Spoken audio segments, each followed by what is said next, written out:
Hoping I might come back for my siblings, knowing I'm missing. Hey, yo, my family don't acknowledge my existence.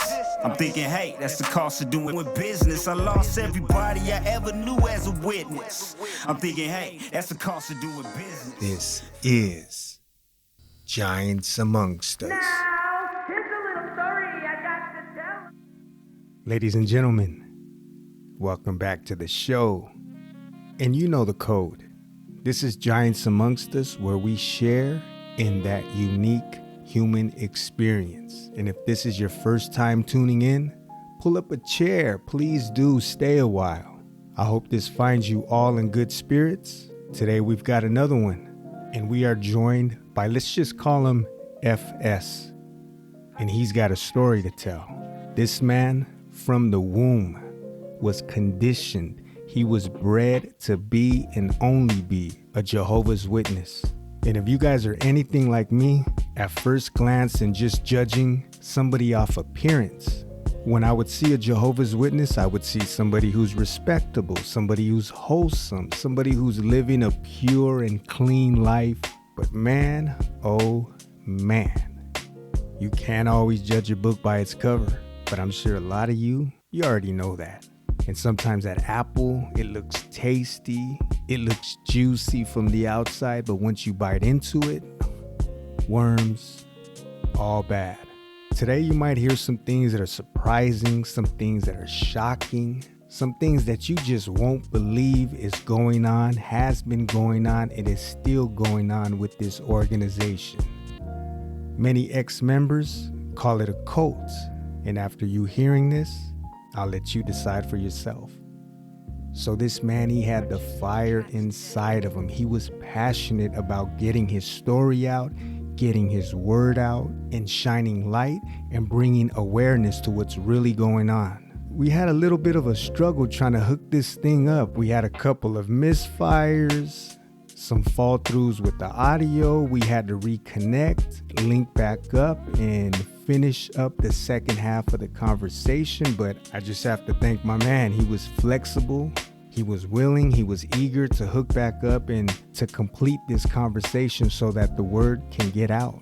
That was the most important thing for him, to get the word out. He's lost family, he's lost friends. This is something that is personal to him. And I think after hearing his story and listening to his experience, you'll know why. So ladies and gentlemen, without further ado, this is FS in his story. Ladies and gentlemen, welcome back to another edition of Giants Amongst Us, where we share in the unique human experience. And today, I'd like to welcome a guest who has a story to tell. He has an experience to share with us. And I want to thank you, first of all, for taking time out of your day. You could have been anywhere. You could have been doing anything, but we're here now. So thank you and welcome to the show. Thank you. Yeah, it's important to me. Let's do it. Right on. So just for starters, to give us an idea of what some of your background is, can you just talk a little bit? We don't have to get into specifics, like I said, but talk a little bit about where you come from and how it was for you growing up. Absolutely. So I would just say that I'm from North America. The Canadian and American JW experience is, from what I've read, almost identical. So it's pretty much the same thing, no matter what. I came from a small town with one congregation. My mother was born into the religion. My father was recruited around the age of 20-something. They met and got married within 3 months, which sounds fast and is not entirely unusual in JW land. Mm-hmm. And they had some kids, and I was one of them. That's where it all began. Small town, one congregation.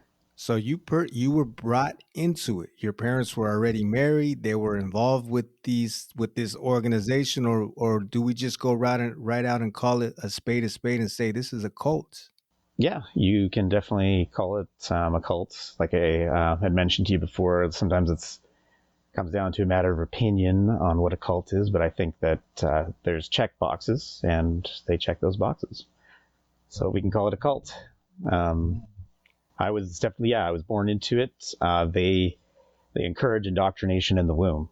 They want parents, if possible, they encourage parents to listen to tapes and things like that out loud while they're pregnant. So yeah, my indoctrination started before I was born. That's no different than you have some people that say musicians, they come from a musician family and they're playing music to the baby while the baby's growing inside of them, and these type of things, because that, I don't know, I believe that there's something to that. You already, the child is developing, and it's picking up on the inside of the science of sound. Yeah, the science of sound, right. It definitely influences the child. So music would have been nice, but I got indoctrination instead. Yeah. So that's pre-programmed before I was even born. Well, how was it for you? Did you go to a regular school, or were you, how did that? Yeah. So how did that play out? So growing up, you do go into a regular school. There are some communities of JWs that are big enough to actually have their own school. I know, and I think California or something like that. So it kind of depends on how many are in the area. But no, I went to a regular school because I was in this city I was in had less than 10,000 people when I was growing up. Like, it was tiny. So I went to a regular school, okay. And that was an interesting experience being a JW kid in school. There's a lot of things that you get confronted on very early in life that you don't even know or understand, but you have to defend. Like, we don't celebrate Christmas. We don't stand for the national anthem. We don't sing the national anthem. Oftentimes, like, kids took various stances. A lot of times kids would be like put outside the room when birthdays were celebrated, or Halloween was celebrated, or they did anything that was in violation of the JW thing. You were often just put outside the room.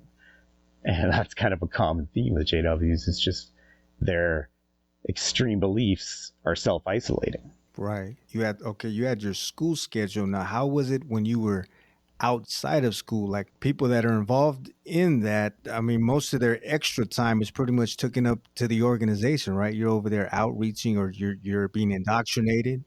So your typical week would be about 7 or 8 hours of meetings or preaching. So when I was growing up, they had 3 meetings a week. They had something called a book study, where it was just like we would study one of their books, usually some prophecy book. The one that I studied the most was the Revelation book, and I can get into that a bit later. It's basically trying to interpret the book of Revelation. Okay, this is separate from the Bible. Yes, it's like they go through a verse by verse analysis. Okay. So it's basically taking the Bible book of Revelation and saying, this is what this means, this is what this means, and the stuff they said is totally batshit insane when you look at it 20, 30 years later. It's kind of funny, actually.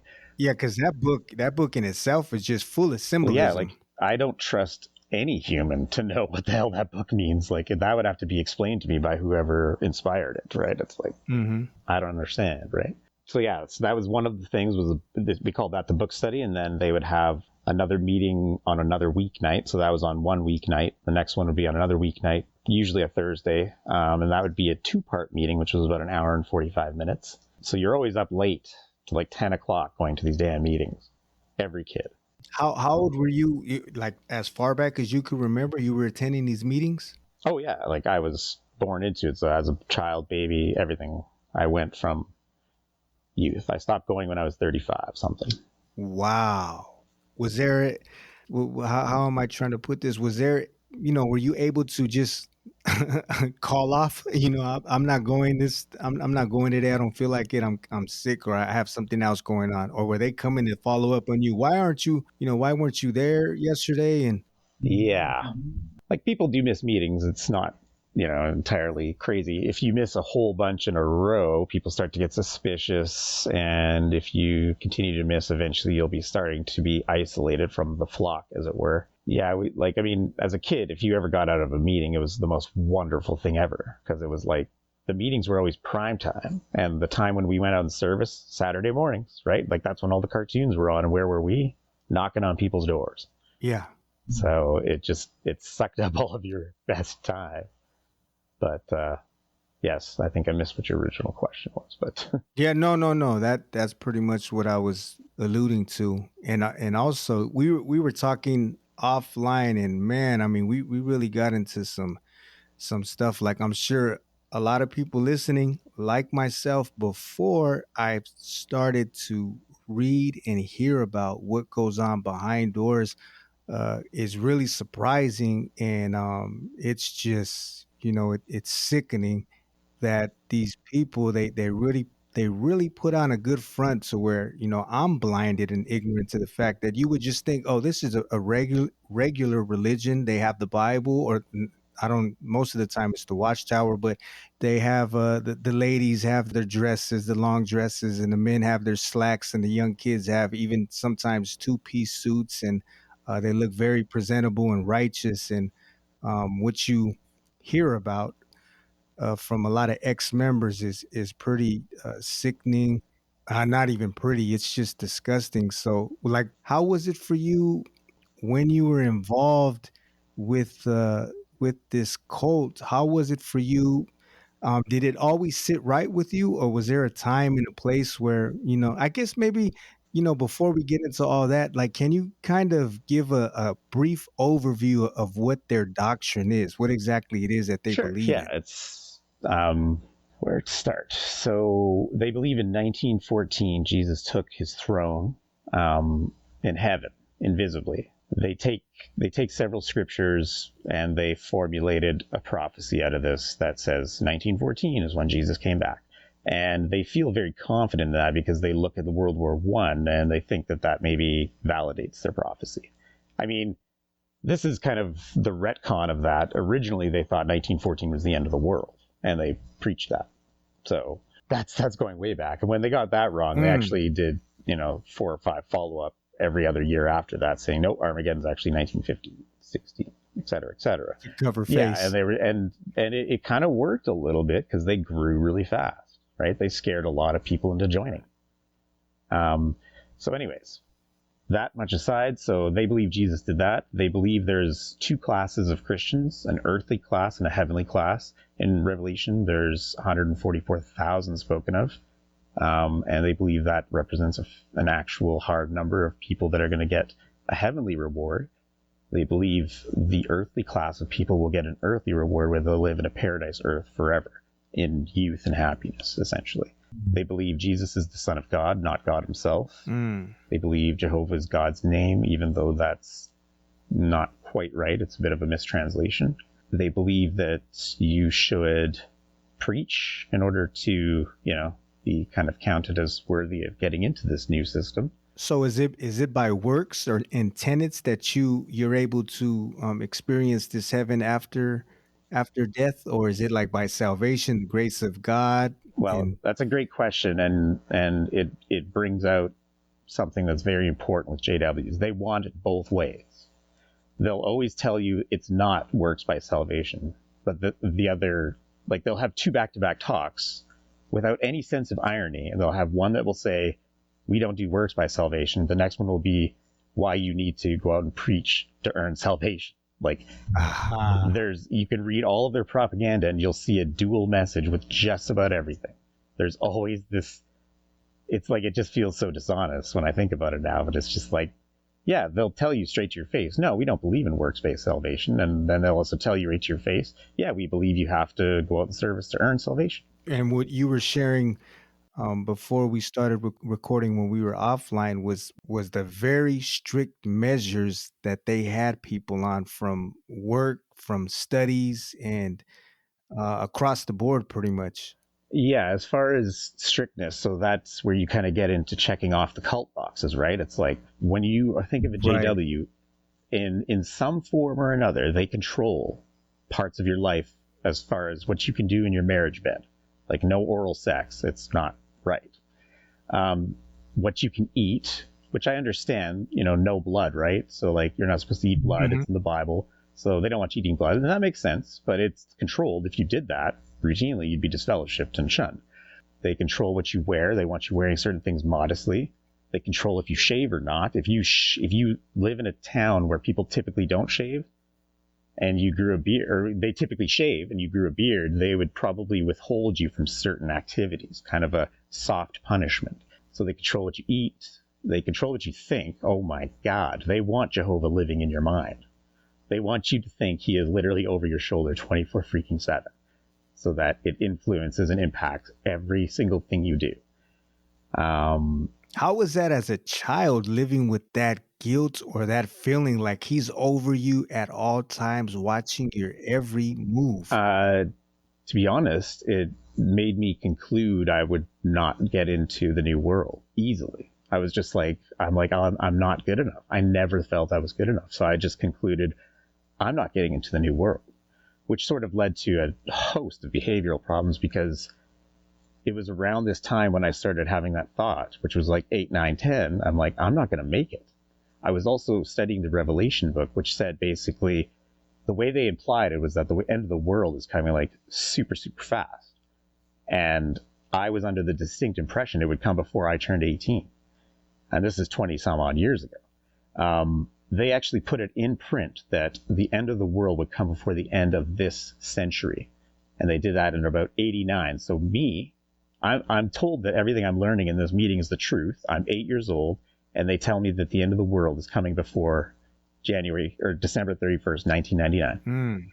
So that fear of Armageddon, of every single person who's not a JW will be destroyed, and just like living in that every single day, it's like being in The Walking Dead, man.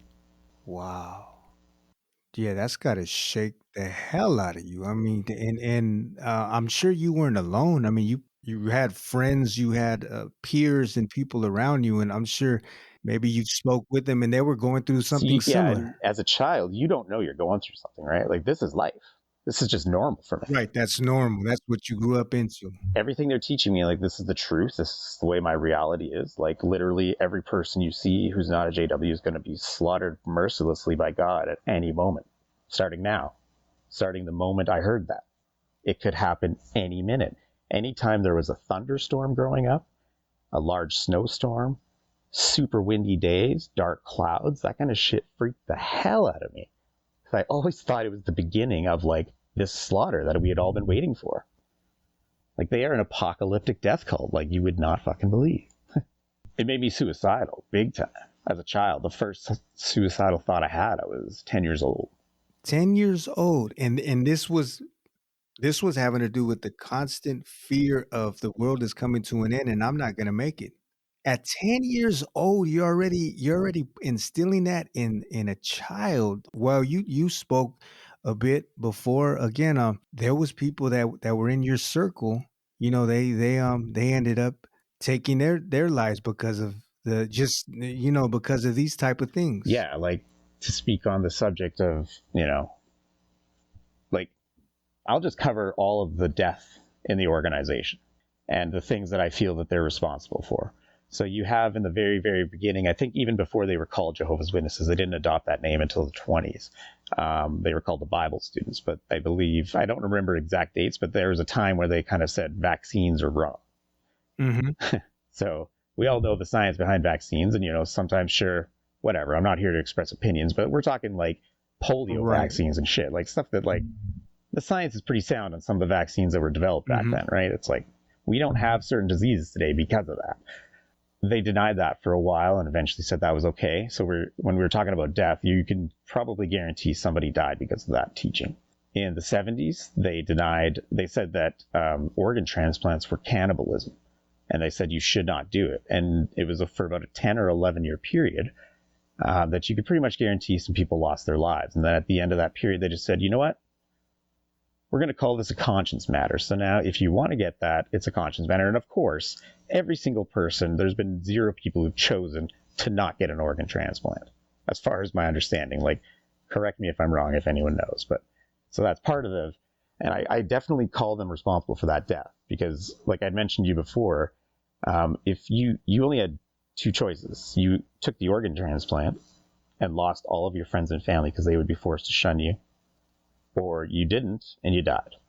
Either way, you're suffering a physical or a virtual death. And then they said that for a long time they had forbidden blood, right? So like they still do, no blood transfusions.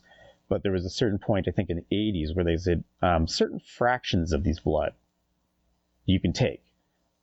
And it was like it opened up the door to a lot of treatment that initially, like if you see that all the people that might have died before that point, because that door was closed. And I find that they are definitely responsible and blood guilty for that. And they also have no biblical backing for this teaching. They just pulled it out of their ass. They're like, well, like they've talked to doctors, and every single doctor's like, whatever, like you guys are insane for these things, like saying that this blood fraction's okay, but not blood is, and having blood is not okay. But this like fraction of a fraction, yeah, sure, that's fine. It's like, it's all blood. It's just components of it, right? It's like, it's silly. Would you say that it was every Kingdom Hall was preaching this exact doctrine, or was this like was it specific to region or location? Unity of doctrine and action is one big thing. Like there's a scripture in the Bible that says, "You will know if you are my followers if you have true like love amongst yourselves." So they take that, extrapolate that scripture, and kind of say, "This is our unity," right?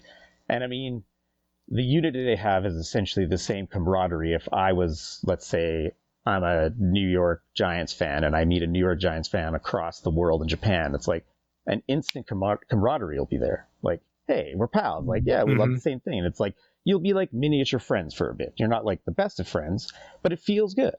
And that's the entire special thing, the special feeling they believe they have. That special Bible-based unity is just camaraderie for believing the same crap. That was a bit of a diversion, but you know what I mean. No. Right on. Yeah, no, you made it clear. And then I'm sorry, because you were carrying on about the deaths that you feel that they're responsible for. You can keep going with that. Yeah. Okay. So to keep going with the deaths thing, so we had they started to allow subcomponents of blood, and everyone who died before that, I would say that they're blood guilty for that. Another part of what I consider them blood guilty for is there's a scandal that was called the Mexico-Malawi scandal. And it came down to political identification cards and army service or something to that effect. But basically, the doctrine from the governing body, they said, no, the people in Malawi are not allowed to own or purchase a political card. Now, it was a dictatorship at that time. So basically, it would be like if Putin ruled the world and he says, I want $10 and you'll get a card that says you are part of the Putin party, which you have no choice. He's a dictator. And that's what's going on in Malawi. They had to, like everyone was under the same government. They just had to pretend like they were supporting it willingly with this card. Now, the governing body said, don't do that. And because of that, people were raped and killed. And I consider the organization responsible for those deaths and rapes. And it's a pretty horrific thing. Now, how that translates and why I mentioned Mexico is because a similar thing was going on in Mexico where I think they had to sign up for military service or something. They had to have a card that said I did military service, but they could just bribe their way to get that card. They don't have to do any military service. They could just flip 1,000 pesos and, yeah, here, we'll give you a card that says you did it. Mm-hmm. So people are kind of, there's a bit of a connection there saying on one end, I'm allowed to have this card saying I did something for the government. On the other end, I'm not. And people are literally dying and being raped because of that. So I would say that the organization is responsible for some horrors in that aspect. Yeah. And you were also mentioning, well, you can carry on with that thought. I was also going to point out that I remember you brought up in Pennsylvania, there's something recent, right, that they have going on with this. This isn't having to do with death, but I mean, it's pretty damn severe. Yes. And I can get to that. I'll just finish. I think it's important for the final moment of like what kind of deaths I would consider them responsible for is, run it. Like I'd mentioned, I lost a few friends to suicide, people I knew personally, people I worked with for years, people who I was friends with. I went on vacation, or not vacation, but work trips with for days and days. I know these people and they ended their life because of the shunning. They couldn't handle it. So I would say that the governing body and Jehovah's Witnesses as an organization are responsible for the orphans that were made by that, the people who lost their daughter, people who lost their brother, uncle, etc. Like all that loss, I blame the organization for. So grand total, they have a lot of death on their hands. And that concludes the full portfolio of the death. A lot of blood in their hands. And my goodness, when you think about just how how good of a front that they put up, and a lot of people, and that's why I think this was very important that we connected, and you were so willing and eager. You were game, like I said. You were right away like, okay, let's do it, man. I'm all for it. If it's about bringing light, then let's go ahead and do that. Bringing awareness to the situation, because like I was saying, the only way that these things could be brought to light is if people bring it to light and speak about it. And you were very willing to do that. But yeah, my goodness, under the guise of religion and all of these things have been going on, they still do go on. I think it's probably fair to Oh, say. yeah, like there's thousands of people that lose their lives in the religion every year for refusing blood transfusions. And I think I don't know any statistics because nobody's going to want to look those up or publish them. Definitely not the JWs. I think disproportionately it's often pregnant women and babies, because that's like a very, violent thing to kind of happen to the human body going through birth, and a lot of blood loss a lot of times. And saying no to blood loss in that situation is a death sentence.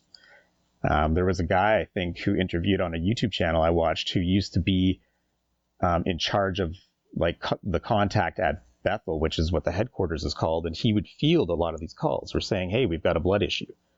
And it's like, we've got a pregnant person, they're in need of blood. And basically they just organize a team of elders that go down and make sure that the blood policy is followed and provide some spiritual comfort as secondary.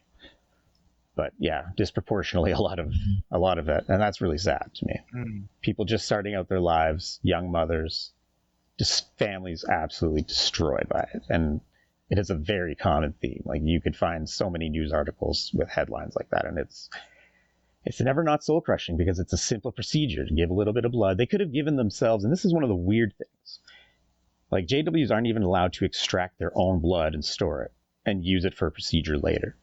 Like, that's my own blood. I can't use that to save my own life. And it's like, it's just like these insane rules that they make that cause so many unnecessary lives. They ultimately want the totality of a human being. Like you said, your thoughts, your body, every action, all of it is now, I guess it's of service to not God. I mean, this is an organization, this is a cultish entity that is demanding all of you, and without question. Like you said, you're not to ask questions, you're not to raise any concerns, you're pretty much just to go along with it without, peep.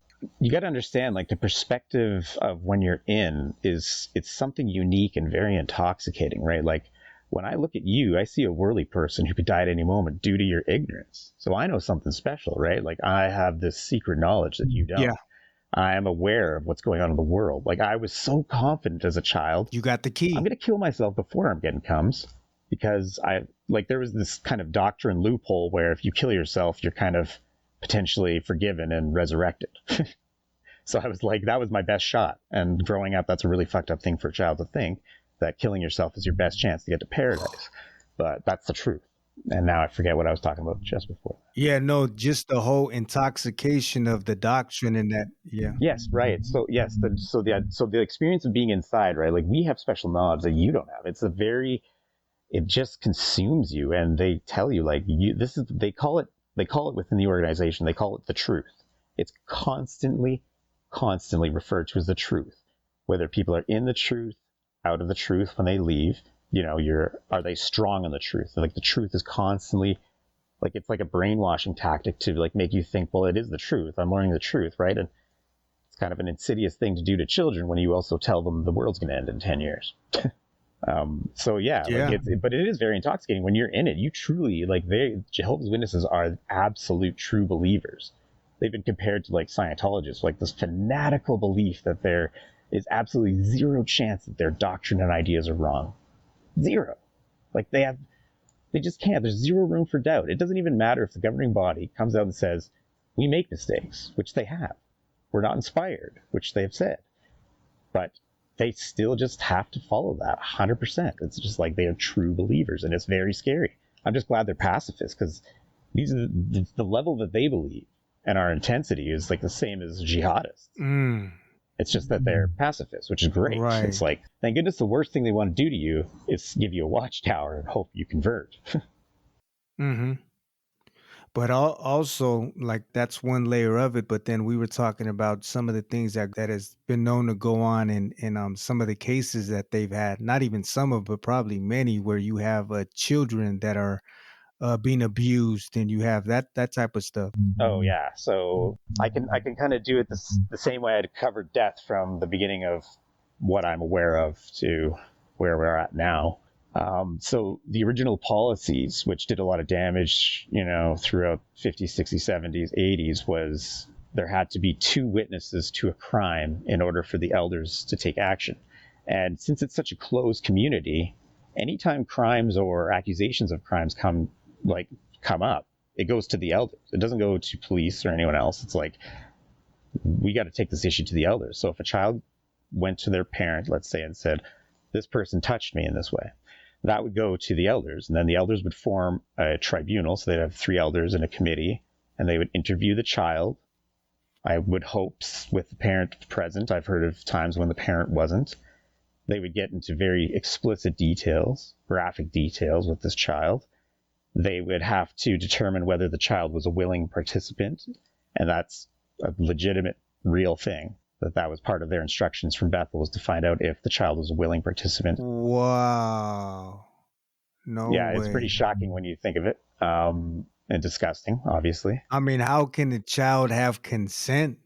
Exactly. So they might say, I don't even want to get into their mental gymnastics. It's just gross. It's just gross. It's like, we're talking about adults preying on children, and they still want to find out if the kid was willing. Yeah, that's point. Yeah, that's point blank. Some of these things have been kind of muted over the years, where they're probably not as intense. I'm pretty sure nowadays, every time an accusation like this comes up, the parent will be present. I don't know if that's true. I sincerely hope so. But they've also changed it so that, like back in the day, like I was mentioning before, you had 1 witness or 2 witness rule, right? Where 2 witnesses have had to be witness to this crime. So if the child said, hey mom, somebody touched me, they could go to the elders, and it would just be a matter of this child versus this adult saying he did this. The adult could say, no, I didn't. And that's as far as it goes. That would get cataloged, sealed up in an envelope, and stuffed away. So it's the child's word over the elders. The child's word versus both versus the accused, right? So it's like the perpetrator and the child will both have their chance to basically plead their case to the elders. And back in the day, since it was, and it's still 2 witness rule, it's still abounds. Like, they still go by this. If there wasn't another witness to it, the guy would just walk. And like in Australia, I mentioned to you that I think over in the last 50 years, since a certain date in the 1950s, 60s, 70s or so, there's been about 100,000 JWs in Australia, and they found that there was 1,000 plus cases of individuals accused of abuse that never, not one of those got investigated. And that ended up being 1% of JWs basically in Australia were pedophiles that never got investigated. Unbelievable. Yeah. And all of that came to light during the Australian Royal Commission, where they were investigated as part of the whole government investigating multiple religions. And they got grilled pretty hard. They lost some serious face. Many JWs are on the ex-JW forum because they saw what was going down in Australia. And in fact, that's one of our primary ways to try to wake people up, is to say, you got to look into the ARC, the Australian Royal Commission, because it'll blow your mind. You can see the governing body, these people who are leading you, they get interviewed by judges. They're being deceptive. They're being sneaky with their language, cagey, they won't give a straight answer. And they get called out on it multiple times, embarrassed.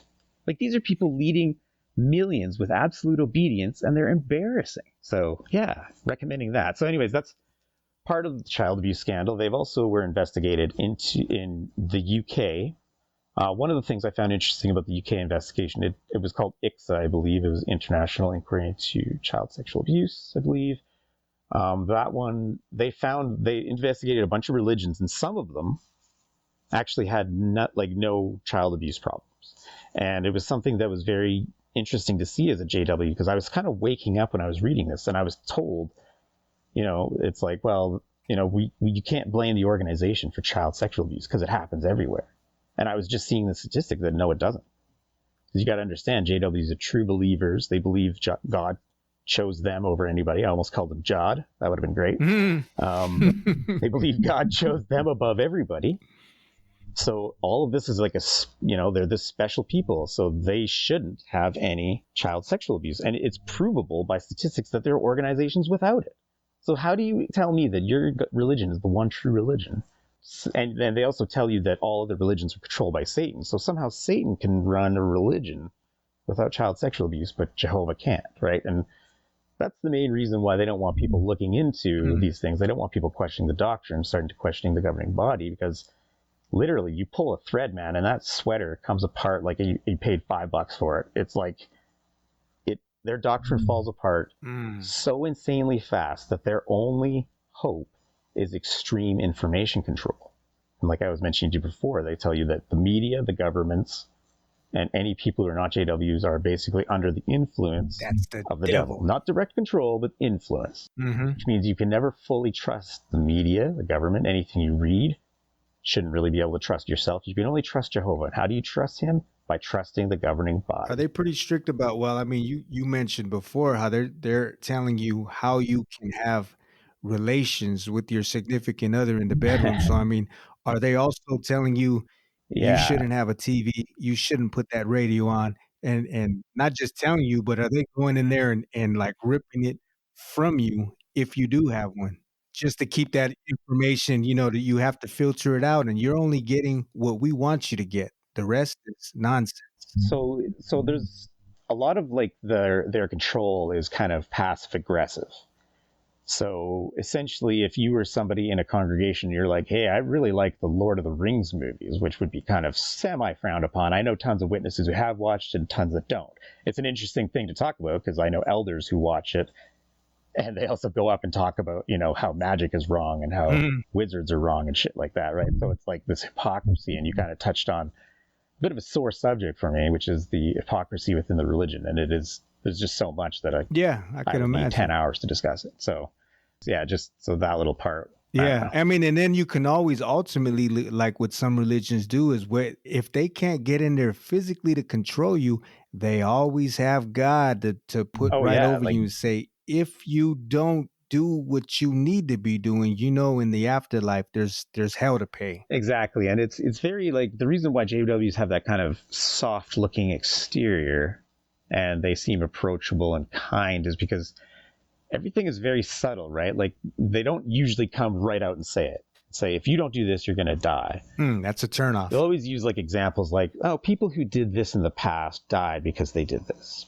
Look at, like, they would talk about, examples of like, there's this Bible character, Korah, I believe, and his sons didn't listen to the elders of the camp and they all got killed. And that's a favorite story for JWs to do because it's like, they can reinforce what they want, which is obedience, and back it up with a twisted Bible scripture. Yeah, what was going on with you also mentioned the case, I believe it's more recent. I don't know how recent the other ones that you brought up. Yeah, the one in Pennsylvania. What was that happening? Yeah, so I'll finish going through kind of like a bit of the CSA explosion history. So. Oh, that's right. Yeah, run it. So Pennsylvania did happen earlier this year. Yeah, I'll go through that actually. So basically, I think there was 14 plus JWs. Some of them were elders that were arrested for, pedophilia, and it's an ongoing investigation. One of the guys ended his life before he could get arrested. So you can take that as a innocent or guilty plea. I'll leave that up to you. So yeah, I was going to say, like, this is an ongoing investigation. Like they set up their own phone number for this investigation. So like they said, if you were a JW and you've experienced anything, it doesn't matter where you're from. Like they wanted to hear from people any part of the country because like it's like just starting to unfold. But some of the facts that were interesting from this case, I mentioned to you before that, obviously obedience is a huge thing. Obedience to the governing body, and they talk about obedience to elders, and they want you to mirror that. The same amount of obedience you would give to your leaders should be the same as what you give to these elders. And why that was a dangerous thing is because some of these pedophiles ended up being elders, and they were using situations within the congregation to isolate and abuse children. JWs oftentimes say that the child sexual abuse within their organization is not institutional like the Catholics, where you would have kids dropped off at Sunday school and there's 20 kids around a priest. Obviously, he can molest one. So they say, yeah, we're not like that. But what they do have is like these service groups where they'll have 20 people and then they'll break off into groups of 4. And oftentimes, back in the 80s especially, parents would let their kids just go with an elder, go with whoever, because they trusted them, implicitly trusted them. And part of the reason why they implicitly trust them is because JWs believe elders are literally appointed by Holy Spirit, that the Holy Spirit has something to do with them getting assigned as an elder in their congregation. So if you combine Holy Spirit appointed with, I want you to obey them as much as you obey the leaders, and then you combine that with a JW pedophile who's preying on these kids in these service groups, it just amounts to one big disgusting clusterfuck, I guess. I don't know what else to say. Yeah, no, they ultimately have the license to do whatever the hell they want, because who's going to question God's chosen vessel? Precisely. Like, it takes so long for this stuff to come to light that, like, all this stuff that we're talking about is probably a decade old or more, right? Like, because there's so much control. And one of the big things with this organization is they don't want you to reproach Jehovah's name, which I can get into towards the end, that it's not really a correct translation, but whatever. So they don't want you to reproach. And when they say they don't want you to reproach Jehovah's name, they don't want you to bring negative light to the organization. Because Jehovah is virtually just the organization. It's synonymous with the governing body and organization. Their God is the governing body. They won't admit that. They'll say, no, that's blasphemy, blah, blah, blah. But virtually that's what it is, because they give them their absolute obedience to the point of death. Many people have died obeying them. Like, they are their God. So this was tied into the the Pennsylvania thing. So they were just getting investigated there. I can carry on maybe with another. Yeah, if you feel they're worth mentioning, go ahead. So, like, I guess, like, the final, like, I'm just mentioning kind of like the big issues. Like, they've gone through some class action lawsuits. I think there's one going on in Canada and Quebec, I believe. An interesting thing that just came up is, I believe it's New Zealand is investigating. They're doing a similar thing to what the UK did with ICSA and Australia with Australian Royal Commission. They're doing, like, basically a countrywide investigation into churches and their institutional abuse. Now, Jehovah's Witnesses, this interesting fact, are the only ones who were being counted as being investigated who tried to get out of it. They actually sued to get out of being investigated for child abuse. And they lost, thankfully, and will be included in the investigation. But it just shows the level of arrogance these people have. Even with the admissions in Australia of how many pedophiles they let slip through the net, how many children got re-abused and abused worse because they let them off, because you need that 2-witness rule again. It's like, it's just insidious, man. Like, it's a very dangerous religion. It's super dangerous for children. It's sickening to know that, yeah, that they actually, like, say these are people that are part of the organization and the ones that are in the know, that know what's going on, and they are trying to keep it in-house. Nobody is trying to have any kind of justice served. Let's just keep it in-house because we're going to give ourselves a bad name, and that's not good for business. Yeah, that's kind of why people, like, consider them just absolutely corrupt, because they're hiding crimes in order to keep their image. It's disgusting.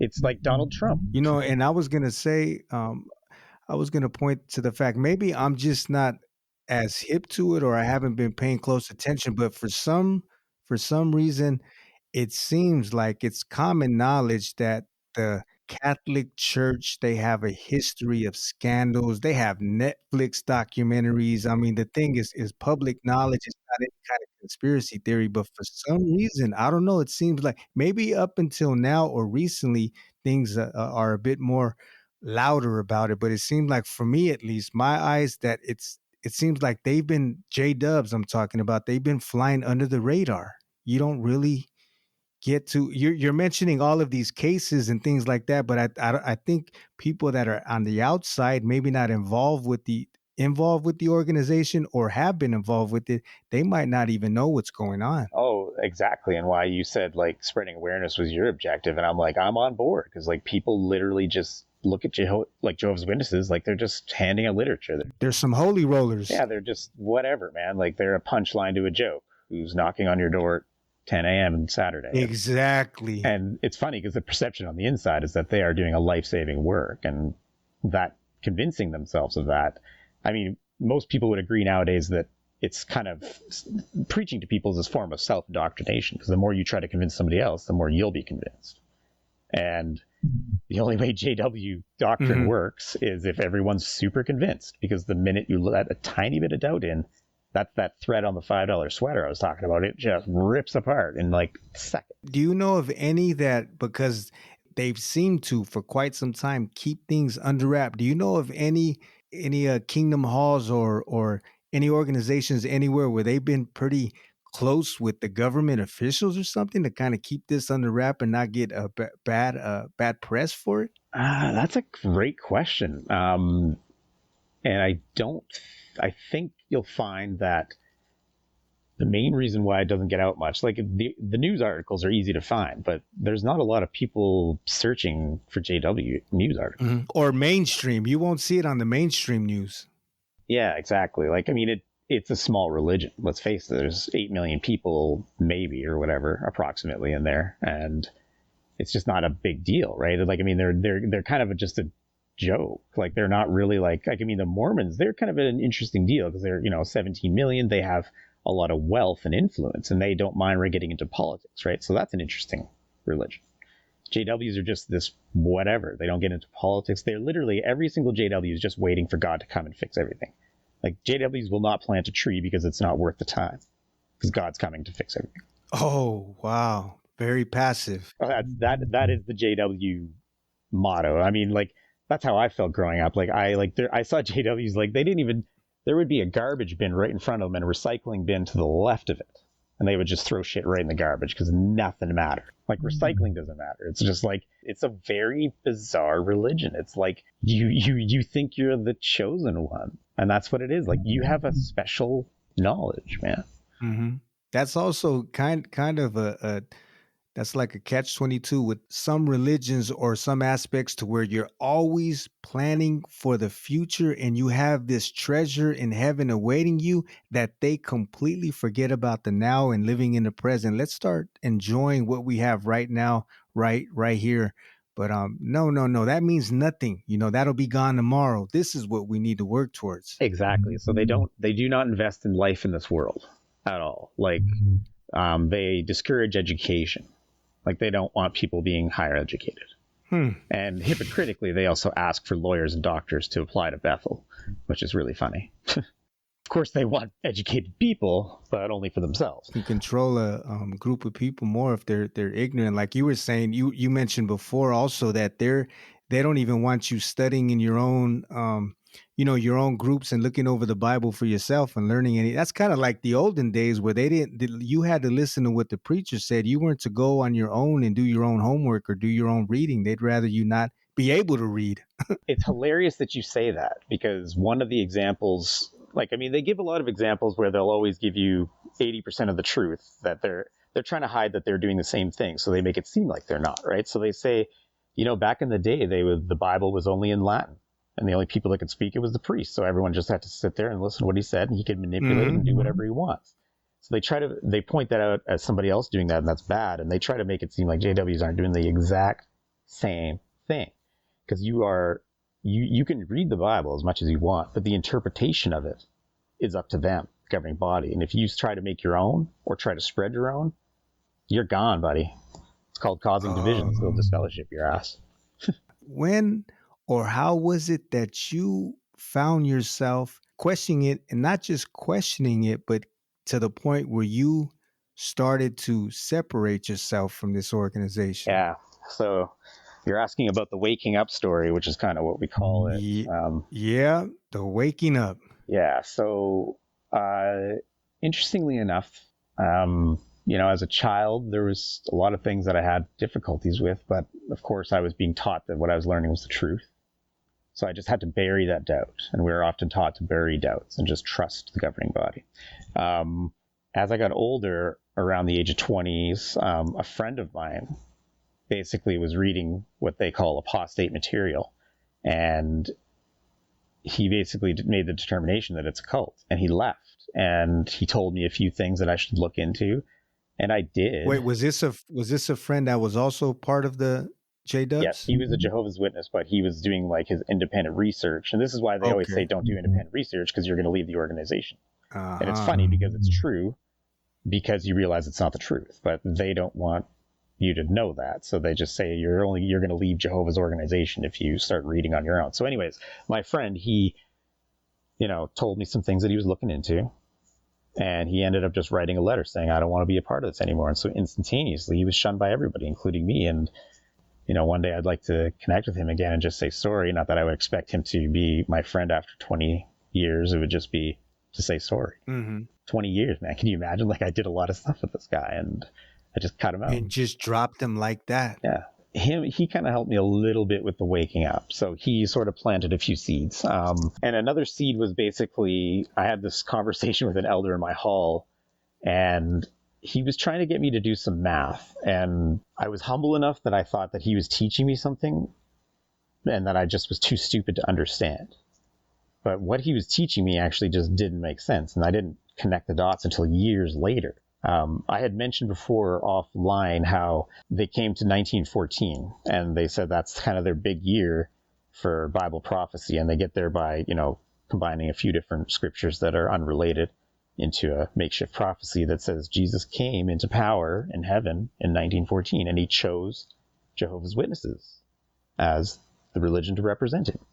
So anyways, that whole prophecy that they're talking about requires ancient Jerusalem to be destroyed in 607 BC, when essentially it happened in 587 BC. They've been basically gaslighting their entire religion, like every 8 million people, into saying, no, it actually happened in 607 BC.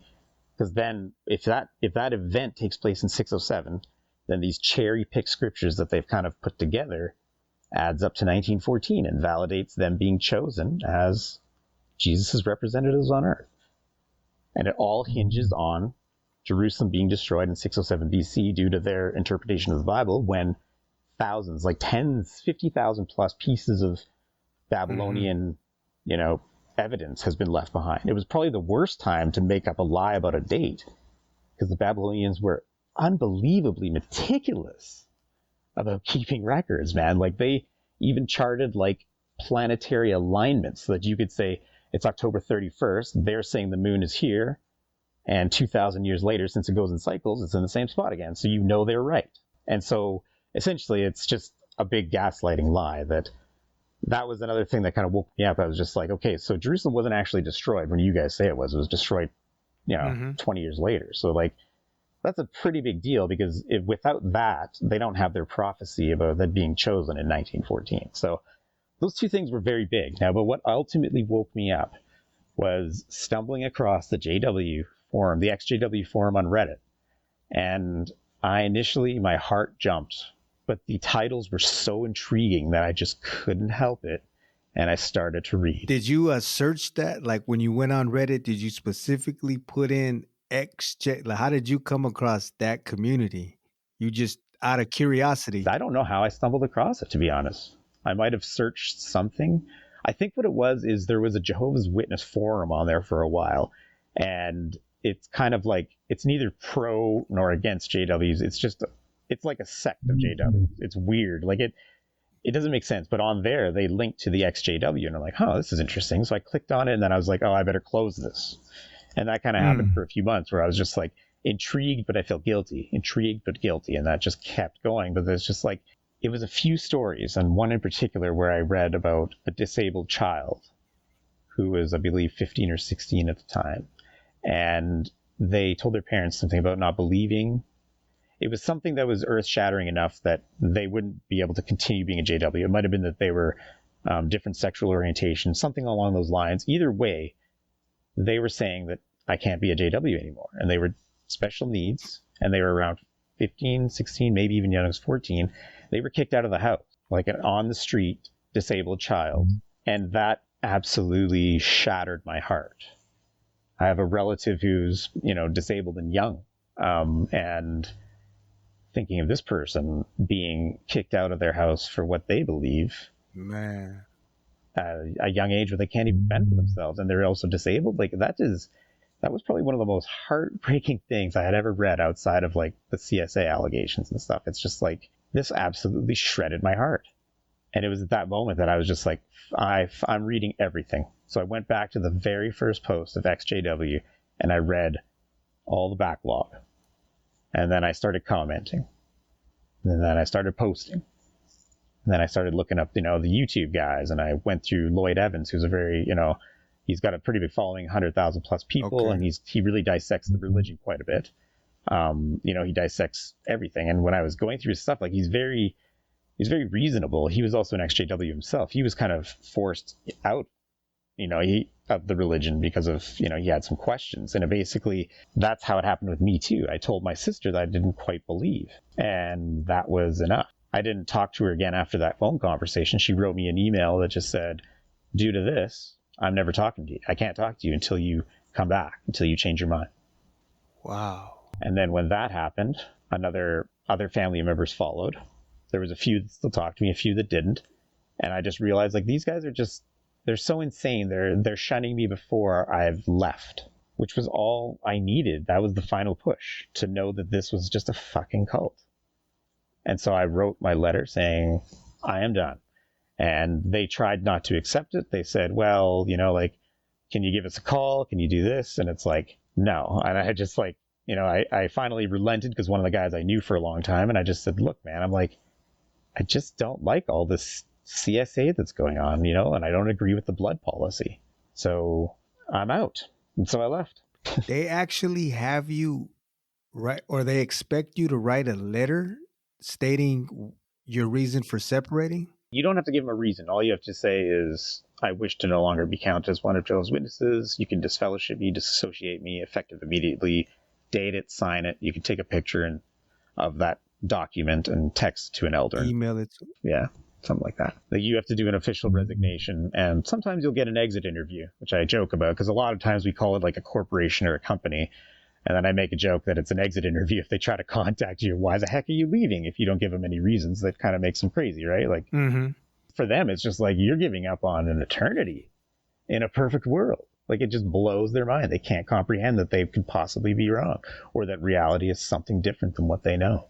And once that happened, you said that your immediate family disowned you. So when I wrote the letter, the only people that contacted me still were my parents for a few months afterwards, and eventually I got the email saying, this makes Jehovah sad, or some bullshit, and we can't talk to you anymore. Did you ever try to reach back out to them, or you just left it at that for the time being? I did a couple times. I sent, a couple news articles. It's like I said, hey, like, I mean, if I was you, I would at least want to be aware of what's going on in Pennsylvania. Like, I don't want to go knocking on a door trying to sell my religion to somebody only to find out 14 pedophiles just got arrested, right? So it's like, how do I convince somebody to be a JW when the religion is an absolute danger to children? Yeah. Like, you can't. And because of me not being able to promote it anymore, like, I mean, eventually it leaves you to leaving. Man, it's almost like, I don't know what I can't get in anybody's head and figure out the reasoning behind it, but I don't know whether they feel like they're too invested into it. It would be a shame to find out that this is false, because then you have to come to the realization and face the fact that you've wasted 20, 30 years. That sunk cost fallacy, where you've put so much into it, it just has to be true at this point. And you get that with a lot of the older people. Like, I had no intention of leaving. Like, I was what was called faded, where it's like, I don't go to meetings, I don't go preaching, but I'm not bothering anybody. I'm not promoting JWs. I'm not trashing them. I'm on my own. They're on their own. We're leaving each other alone. I didn't want to break my parents' hearts, right? It's like, they're old enough that it's like, I don't want them to all of a sudden think they're not going to wake up when they die and see me. There's probably a lot of people, you think it's fair to say there's a lot of people that are in that position like you were. They're not that invested in it. They're not outreaching every Saturday. They're not going to every meeting. They're not meeting up with their tech studies or Bible studies. They just are. They put that label on them. I'm a J-dub. I was brought up this way, and this is the way that I am. Like, what I would call myself was basically physically out, mentally out. I hadn't officially left or anything. I just, like, mentally, I had no intention of promoting this religion anymore or following it. So like I was 100% out. As far as what you're saying is like, if there's never any, like they warn against that kind of attitude. They call it lukewarmness, right? Where Yeah, lukewarmness in the Bible. Yeah, you're either you're hot, hot or cold. And so they really embed that in the pick a JW side. personality. Yeah. So like there is nothing but true believers in that religion, man. Okay, so they promote that. They don't want any kind of wishy-washy stuff. They want you to be all for it. Like we were saying, you're either for us or you're against us, one or the other. Exactly. And black and white thinking absolutely abounds in that religion. It's an extremely unhealthy religion for children to grow up in. It's so damaging to your worldview to view every single person you see who's worldly as if they're just like the Walking Dead. They're like, this person's just, they're bird food, man. Any minute now. And it seems like when you were speaking about all these cases, this is a worldwide thing where slowly but surely the light is being shown and people are waking up to the corruption. The reckoning is coming. The day of reckoning. There it is. Like, I mean, they got their asses handed to them in Australia. I don't know how you could be an Australian JW and show up at somebody's door. Like, I would be embarrassed. I just don't get it. But they're investigated there. I honestly hope that this investigation in Pennsylvania, because there's 1 million JWs in the USA that could benefit from knowing the truth. And it's not that I want to influence what people believe. I don't care if you will, as long as you know. If you know that you're supporting this religion and what the religion is all about, you know all the facts and you still want to support it, that's fine. Like, I don't agree with it, but as long as you know, but if you don't know that there's all this CSA and hidden problems and that elders are not actually appointed by Holy Spirits and these guys can be pedophiles taking your children out in the service, you don't know these things, that's a danger. That ignorance is a danger. And they also still fall under that tax exempt law, don't they? Oh, yes. I mean, speaking of them, they are registered charities almost every country in the world. As much as they can get it, they'll get it. I did mention that they lost it recently in Norway. And that came down to the fact that Norway found their shunning treatment to be very cruel, especially since it was directed towards children. You know, often kids get baptized quite young. And when you're a 12-year-old kid, you're not thinking about sex or drinking or anything like that. You're just thinking, I'm going to be a good kid and do what my parents say. So you get baptized at 12. When you're a teenager, 13, 14, 15, all of a sudden sex and drinking and things that you can get to fellowship for come into play. And it's easy for you to see a scenario where kids are underage, being disfellowshipped, being shunned, losing all of their family structure and friend structure. And Norway said, bullshit. And they said, you're not a charity. And I want to see that happen throughout the world. Yeah. That's what we were talking about, was the fact that like what could be some of the reasons that people would choose not to separate themselves from it or wake up to it, and a lot of times also because it was briefly mentioned about being invested, but you're separated from everything outside and all you have is this organization. So now if that's taken from you, you have to hit the floor and start from scratch. Like for you, for instance, now how was it once you woke up and you said, you know what, F this, I'm out, and you wrote your letter? Did you you lost the support? Pretty much that's your world. I don't know. Is it safe to say you had no outside friends, no worldly friends beside every people in the organization? That's exactly what they're called. They're called worldly friends. They call worldly people, and you are encouraged to not make friends with them.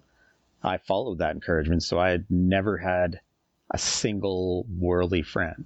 Like I've made a few friends over, gaming. And a few So you had to start from scratch. Oh, I'm still at scratch, man. Wow. This was how long ago? It's a couple of years ago since I've disassociated, but it's like it's very hard when you're like, I'm quite middle-aged-ish, but it's like you don't have a single friend. COVID is around. Yeah. It's extremely isolating. My closest friend was the guy who ran the convenience store next to me for a few years, because it's like, that's all I had. How well, I mean, it's very damn fresh, especially considering the fact that that's your whole life up until a couple years ago, and you're being introduced. You're like, now you're probably entertaining things that you've never known was out there before all these worldly things. Like, how has that experience been for you? Yeah, like it's honestly like I'm not like a teenager anymore, right? So I'm not quite like as crazed as I used to be, but it's interesting. Like I've opened my mind up a lot to relationships. Like a lot of being a JW is like, you know, people get married young because they can't have sex without being married, which is fine. You know, I understand that principle. But a lot of them get married too young, like stupidly young, like teenagers. And just seeing that and seeing a lot of unhappy marriages years later and people trapped because they made this one-time decision, because like divorce it is happening quite a bit more in the JW religion than it used to, but it's still very frowned upon and doesn't happen that often. A lot of people would literally just ride out the most miserable fucking marriages ever because there's a scripture in the Bible that says God hates a divorce. And that's all they do. They use that scripture and it guilts all these people to stay in shitty relationships. I think it says something about like only if it's for infidelity, but other than that, you have to ride it out to the end. Precisely. And like they even have, you know, they've even had articles in the past about riding out domestic violence situations. Just saying, you know, he might beat you, but if you like, they had interviews with JWs who were like, my husband was physically violent with me for 25 years, but eventually he became a Jehovah's Witness and stopped beating me. I mean, like, that leaves the door open. That leaves the door open for something like that. Like someone who's distorted a couple, and you have either the husband or the wife, and they can play with that and just say, you know, I do anything and everything and say, well, you can't leave me because you know what the Bible says and you know how God looks at that. Dude, like when you expand on that, you're looking at there's probably marital rape scenarios. They had a lot of weird rules back in the 70s and 80s. One of them was that homosexuality was not counted as fornication. So a guy could cheat on his wife with a dude and she would have to stay married. Oh, wow. And so people were going out and doing that just so they can have a little side piece going on? That even animals, like if you believe the crazier rumors, like bestiality was not considered fornication, so it wasn't a divorceable. And this is old stuff, right? Like this is like 70s, 80s. Weird. I don't know what their stance is now. I don't even want to know, to be honest. But back in the day, they had some weird stuff where it was like, dude could hook up with another dude, and it would not be considered fornication. I mean, it's like it was wrong, and they would get disfellowshipped anyways or in trouble. But the wife didn't have her grounds to leave him, grounds for divorce, which is what they call it. Man, that's off the hook. I know, dude, like the layers of this religion will blow people's. This is why I love doing this, because it just blows people's fucking minds. Like they have no idea how absolutely insane these super nice people that come to your door are. That is, that was the whole point of it, because like I said from the beginning, I mean, that was my impression, and I'm sure I'm not the only one. I'm sure there's many, probably damn near everybody who isn't directly involved with them thinks the same thing. You know, these are fine people, they mean well, and I'm pretty sure there are, not to taint everybody involved in it, like we were talking about before, there's some people that get in it. Probably the majority, they get into this religion because they're looking for something to fill a void, and they're seeking for a peace or love, and they mean well, and they want to go out and they want to help others. But man, when you start unpeeling that onion, it's gets unbelievable. Nasty. It is very like shocking to wake up from this reality, right? Because like I think one of the more famous YouTubers, Harrison Coulter, coined the term false reality, possibly coined it. I don't know. He called it a false reality. I like using it, and I want to give him props because he's awesome. So they call it a false reality. Like when you're a JW, they say, we live in a spiritual paradise where you can go to any congregation in the world and get love, right? And like I was mentioning before, that's just camaraderie. It would be the same as if I met somebody who liked my sports team halfway across the world. We would instantly have something to talk about. I could drink a beer with that guy, no problem. Do whatever, right? And that's what they're selling, is this spiritual paradise. But that bubble is keeping them from reality, and it is an addictive bubble. Let me tell you, dude. Living thinking that any minute now you could step into a new world where everything's perfect and everything you could ever want and dream will happen, and you'll see your dead loved ones again. You can see why that's addictive. Like it's like, I don't want to give that up. If I have to never talk to my son again so I can see my dead relatives and live forever, It's going to happen. Sorry, son. Yeah. What's been helping you along the way with your transition, or you're already out, you're physically out, you're mentally out, but what have you found to help you? Because like you said, you're at scratch, you're at level 0, starting back up. I mean, you have any things that are helping you build and just, move forward? Yeah, that's, well, and here's where I would love to give advice to anybody who's in that situation, but I don't have a ton, because the truth is it's honestly incredibly difficult to start from scratch. One of the things that makes it really hard is all of a sudden these people that you looked at that were worldly, that were dangerous, possibly under the influence of Satan, are now your only friends and family. And trying to drop that veil, that screen you see, that lens you see through, where I see you as a worldly person, as somebody who's potentially dangerous, potentially trying to lead me into trouble. It takes a long time to drop that lens and learn to trust people who were not Jehovah's Witnesses. That's all you can now. And it's a very difficult thing. Like I did kind of start to make one friend, and he like scared me a little, because like he, was showing some different sides to himself, and it's just like, I'm like, oh, is this like, and it just kind of knocks you back, because it reminds you of your training. Like, these people are dangerous to you. So it's like that immediate trigger like made me think, oh, this person's dangerous. But I wrote it out, and it's just like, what, he's just the same as everybody else. We all have our faults, whatever, right? And it's like, that's all it was. It was just like my initial reaction was the pre-programming. So it is a little bit to get past that pre-programming and to start to trust people and start to really be a human again. Because JWs, they are not really humans. They essentially have any potential, any desires, any worldly desires, any desire to grow as a human being is scooped out of them. And what's placed in them is a watchtower salesman who is going to wait for God to do stuff for them. So they just wait, and they preach, and they go to meetings, and they wait, and they preach, and they go to meetings. There's no soul. Yeah. There's no life. That's difficult to do. I can't even imagine. Like this is something that was programmed into you for so long. It's not feasible. It's not realistic for you to be able to drop that in a year, in 2 years. This is going to be a lifelong journey where you're recovering, healing, and you're just pressing forward the best you can. Like I mentioned before, I was indoctrinated before I was born. Like, I was listening to these tapes, in the womb.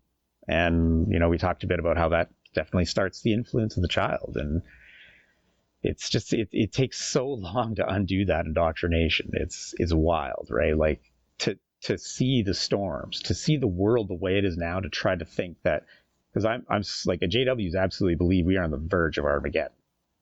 Like, they are convinced more than ever that it is any second now.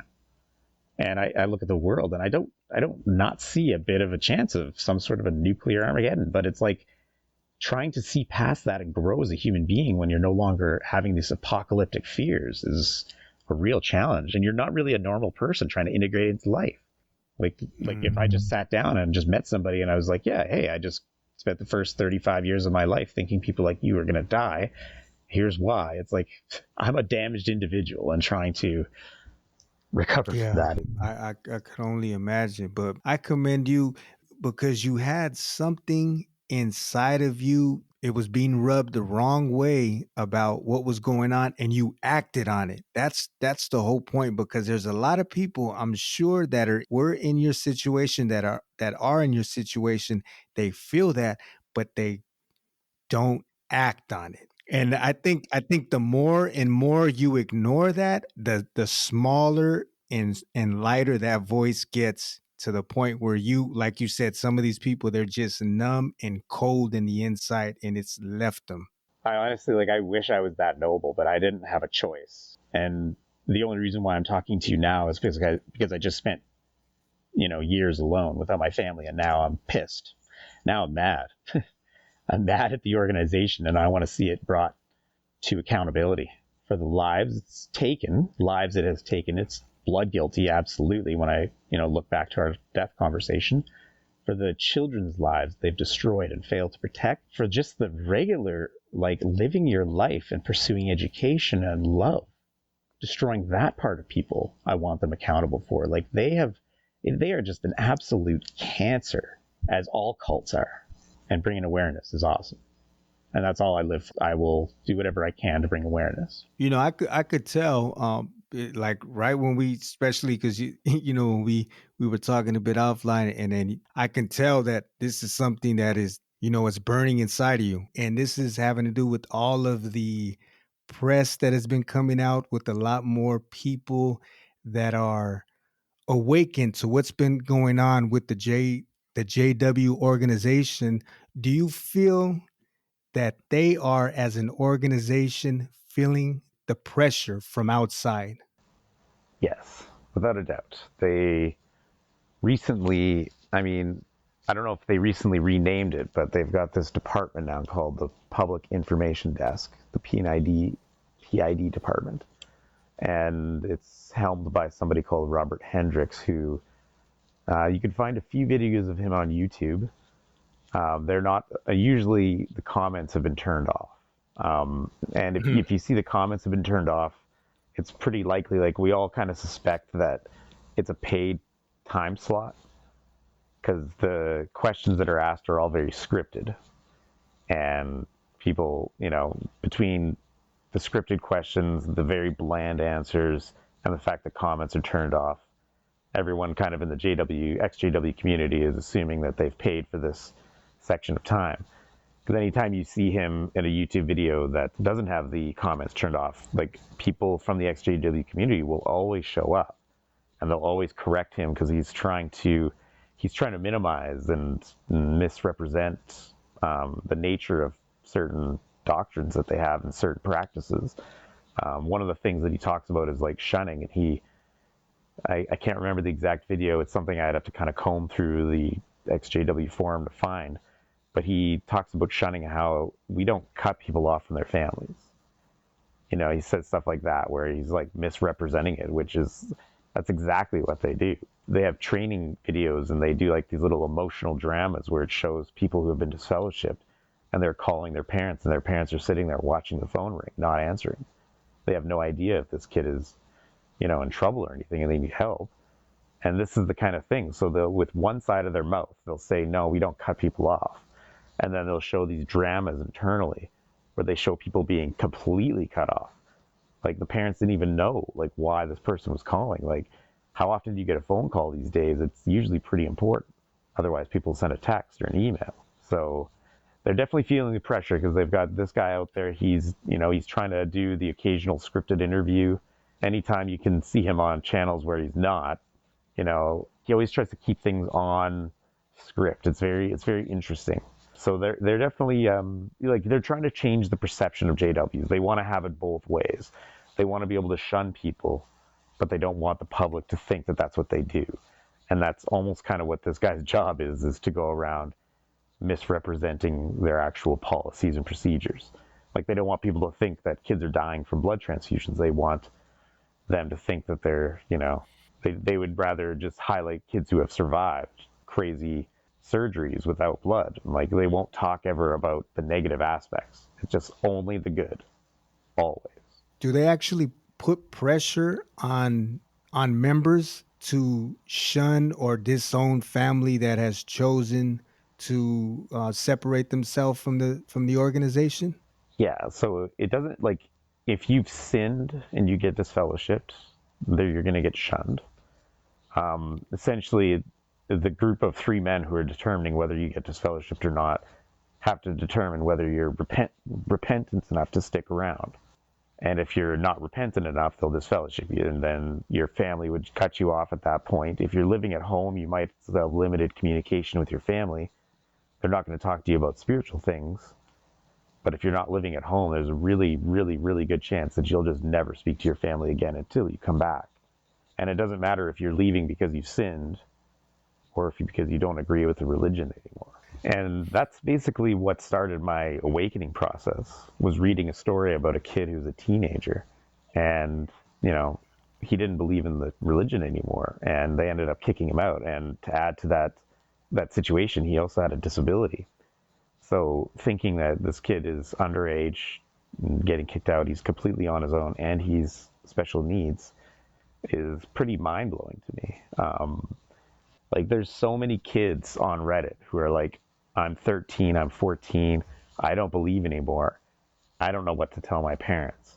And it's like once a week or more, you'll see these stories pop up. And it's just like these kids are in a desperate situation because their parents are true believers, and there's no middle ground. There's no possibility the JWs could be wrong. It's either they're right or you're an apostate. So it's almost like 100% chance if this teenager, 13, 14 years old, if they were to say something, the parents would kick them out the house? It's definitely not 100% chance. There is situations where the parents will try to, work it out with them. I was one of the kids who was a bit rebellious. I got kicked out as an underage child. My parents literally didn't know where I was, didn't know if I was safe. I think I just turned 17, so yeah, I was starting to become an adult, but I was a teenager. They still had a legal responsibility. So it doesn't happen all the time. You'll get the odd story of a parent who will try to accept and understand. A lot of it usually depends on whether the child's been baptized or not. The baptism that's how they control you. Because if they don't baptize you, they can't disfellowship you. If they can't disfellowship you, they can't make other people shun you. Okay. So they get a lot of flack. They claim they don't baptize children, but they also have countless stories about people getting baptized as children. You could spend less than 5 minutes and find 10 stories of kids baptized before they were teenagers. And you're not exactly taught everything, right? Like, they withhold a lot of information. They teach that ancient Jerusalem was destroyed in 607, which combined with a few other unrelated scriptures equals this prophecy of them being chosen in 1919. So they already teach like an alternate history compared to I think 50,000 pieces of evidence that prove 587 was the correct date for Jerusalem's destruction. But if that's the correct date, then it destroys their prophecy of being chosen, right? So they have to stick to that. And it's a tough pill to swallow. And as a kid, you're not taught the reality, the truth that Jerusalem was destroyed when it was. You're taught this alternate timeline, which includes a vague prophecy, which includes them being chosen, which includes they're basically Jesus's brothers, and you have to listen to them. Speaking about, Sorry, keep going.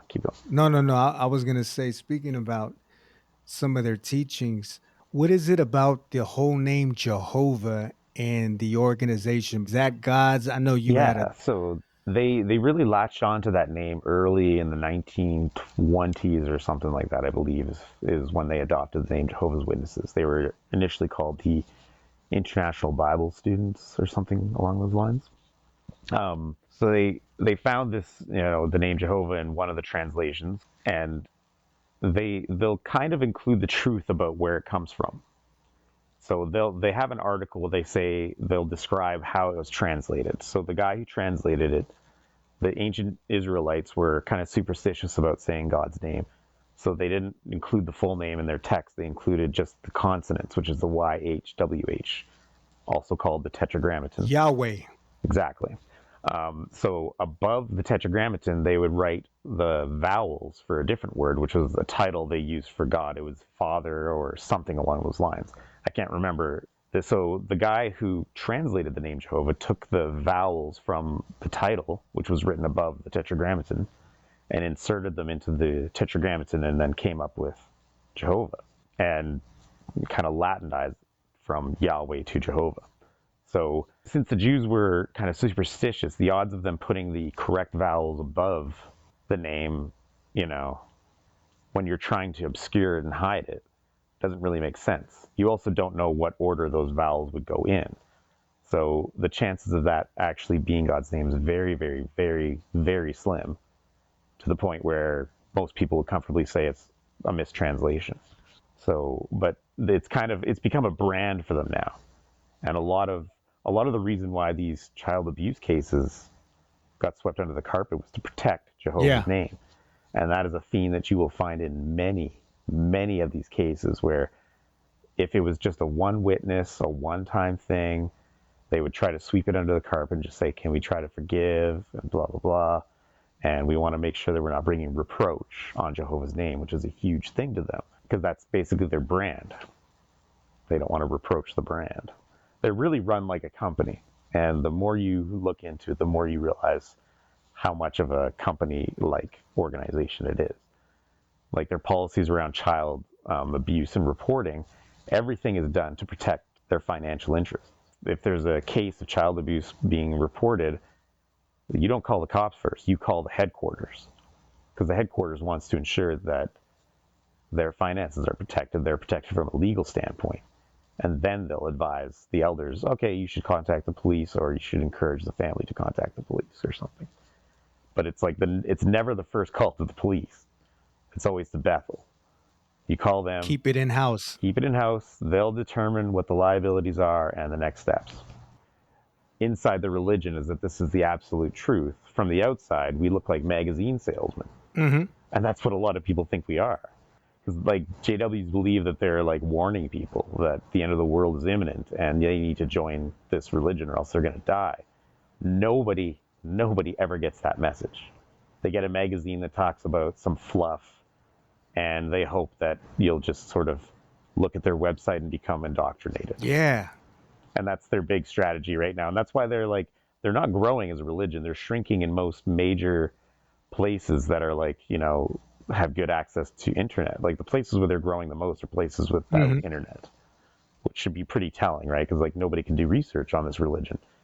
Because what's the first thing you do nowadays if you want to join something? Yeah, you might do a little research. Google it. And if you were to Google Jehovah's Witnesses, if you look past their own website, you can find so much information about this religion that absolutely devastates it. That like the only way that the governing body can control it is by telling people not to look at it ever. So they are like afraid.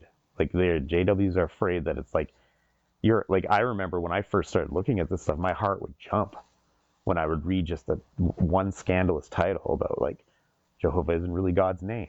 And that would just like make my heart like pound. And I'm like, oh man, I shouldn't be reading this. Because like they condition you so heavily that you are terrified. You are self-policing and you're terrified of taking that step of independent thought. And that's so important. That out of curiosity, and that was something that it came up, and I believe you might have touched on it early in the beginning, but for just to kind of clear that out, because I know there might be other people also wondering, like I told you beforehand, when I was speaking with my mother, and she was like, yeah, that, and it kind of just brought it back to me also, in knowing people that when I went to school with, they were Jehovah's Witness, and every kind of event, celebration, festival, whatever it was, birthday, they completely excluded themselves from the environment, from the situation, and they weren't. It seemed like they just weren't allowed to, or they didn't want to. But yeah. What are the reasons behind that? All right, so I'll run through them. The various different holidays. Oh, there's a whole grocery. Oh, there's a grocery list full of reasons why. There's so with regards to Christmas has some pagan origins. That's why there's like a tree and a star above the tree. Yeah, like the tree is a pagan symbol.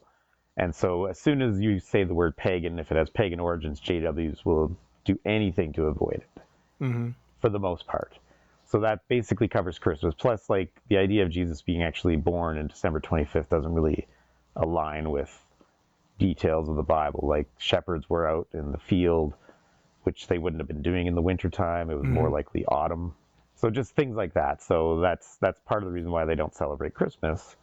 And, it's essentially pagan. So New Year's Day. So that's another one. We don't celebrate New Year's Day because, I don't know, there's really I could never really figure out a good reason why we didn't. It was just sort of, a new day there is some pagan origins with celebrating the new year. So that was basically the main thing they latched onto, but also the idea of a lot of people do like New Year's resolutions. And that was something that was frowned upon because it's like you should be resolving to be a better person every single day. Okay. And that's kind of the way they go through that. So then fast forward to Valentine's Day. Valentine's Day has to do with Saint Valentine, basically Christian figure from, a millennia ago or whatever. that like JWs believe that after 70 years or so after Jesus died and all the apostles died, the church became apostate.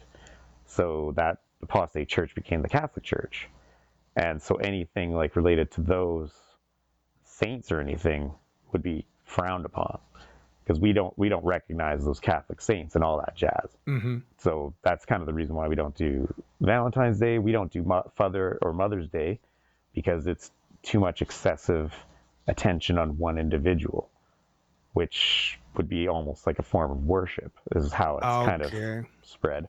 And that same reason is carried on to birthdays. Too much attention on one individual. Never mind the elders or the ones in the church that are holding high positions. I mean, it seems like they get a lot of attention, don't they? Oh, for sure, man. Like the governing body. And if you speak against them, that's like blasphemy. It certainly is. Speaking against the governing body is like speaking against Jesus, because they, like, JWs are 100% convinced that the governing body is basically, they're going to be co-rulers with Christ. They're going to be sitting there in heaven, like working side by side with him, having the same level as him. Oh, wow. In a way, above angels themselves. Talk about having power. You hold the key right there. You've got the golden ticket. Yeah, like people, and who's not going to, like, if you can convince somebody that, Jesus is directing you and that you're going to be ruling in heaven with him over you, you've got it made, right? Like, people are going to follow you to the ends of the earth, to their own deaths. Mm-hmm. And that's exactly what's happened. Man. So the birthday situation, those in the Mother's Days and the Father's Days, that's specifically having to do with too much attention being brought on one person, like as a form of worship or idolization. Yeah, and same with, like, I think with Easter, like the bunny thing is kind of a pagan symbol. Pagan, had to do with fertility crap. They obviously do celebrate the Passover, but the fact that Easter kind of got combined with the Passover, it really sort of makes JWs uneasy to go anything near Easter, because it's like a pagan holiday that, you can actually see that it got intertwined with, the Passover, which is the Jewish holiday, as well later became the Christian one about Jesus, going to the tomb and getting risen 3 days later. So that's how we don't do that. I'm trying to think. A lot of JWs don't celebrate Thanksgiving, although there's literally no reason why they can't. It's just that once you're already not celebrating everything, one more, you may as well just not celebrate that. And it's such a weird thing. Like, go all out, right? It's funny, a little funny story. This guy tried to ask me once at work, and people are usually ready to defend their faith. And the one thing I was never ready for is, hey, you guys don't celebrate Thanksgiving, right? And I'm like, no. And he's like, is that because it's pagan? And I'm like, I don't know, I guess so. Like, I had no defense. Like, I have zero reason why we don't celebrate Thanksgiving. It's like, who gives a rat's ass? You get together for a turkey and you say thanks for things you're thankful for. It's like, it's a nice holiday. Right. Maybe they say something like the same thing with the New Year's resolutions. Like, you should be, every day you should be thankful. So it's not that you have this one specific day to be thankful. So why not be thankful every day? Precisely. Yeah. And you're getting the mindset of it. And it's weird, but yeah, that's the way it is. And then Halloween is hopefully self-explanatory. You touched on a whole lot of information. You were running down the cases. You were talking about the beliefs, the doctrine, some of the pending cases and some of the past cases from abuse and everything. Now, do you have any places where you can point people to so that they can, if they want to do their own homework and research and look for themselves, if they're more curious as to what's going on behind the scenes and some of the dark truths that this organization is trying to conceal? Yeah, so I guess it might be a good time to just speak to JWs out there. If there's anyone who might listen to this, it's okay to question, and it's okay to ask. There's a very famous story in the Bible about doubting Thomas, who did not believe Jesus was risen and the man in front of him. So Jesus had manifested the wounds he had received on the cross and allowed Thomas to even stick his fingers in his side. It wasn't offensive to Jesus for his own apostle to doubt him or question. He provided him truth. He provided him immediate responsive answers. So any JW out there who hears that, just remember Jesus is the example. And he questioned his religious leaders it's okay to question yours. So outside of that, I guess that was just something I wanted to get out. But Yeah, that's solid, especially because it's from the Bible and Scripture. This is the story, and so no, that's yeah, solid and right like I there. don't believe so much in the Bible myself anymore. I'm on the fence about it. I don't really know what it is. Hmm. So when I talk to JWs, like I try to use the Bible because there's many things in the Bible that really appeal to them, Right. and there's a lot of things that identify this religion as a false religion. Luke 21:8 is the most damning scripture in JW world you could possibly find, and that's where it says, "Be on the lookout because there's people who are going to come on the basis of my name, saying I am He." Like I am definitely the one who's with Jesus, right? That's what they say when I am He. It's that this guy, like above any other religion that says they're the ones with Jesus, this is the one. And then the scripture continues, and they say the end is near, and do not go after them. And that describes JWs to an absolute T. They believe they are truly with Jesus. They will say, and have been saying for a century, and failing Armageddon predictions, the end is near. And the Bible simply says, do not go after them. And that's what I would say to JWs is they don't analyze that verse in their own publications. It's very hard to find that because they can tell how damning it is. So like they just sort of leave it out. They'll mention it a few times. Like you can search their 100 years of their, or like 75 years of their documents that they've been producing, all their magazines and stuff, and you'll rarely find Luke 21:8 anywhere, or any of the scriptures that kind of mirror that in the different gospels of do not go after the people who say the end is near, because it just slam dunks this religion.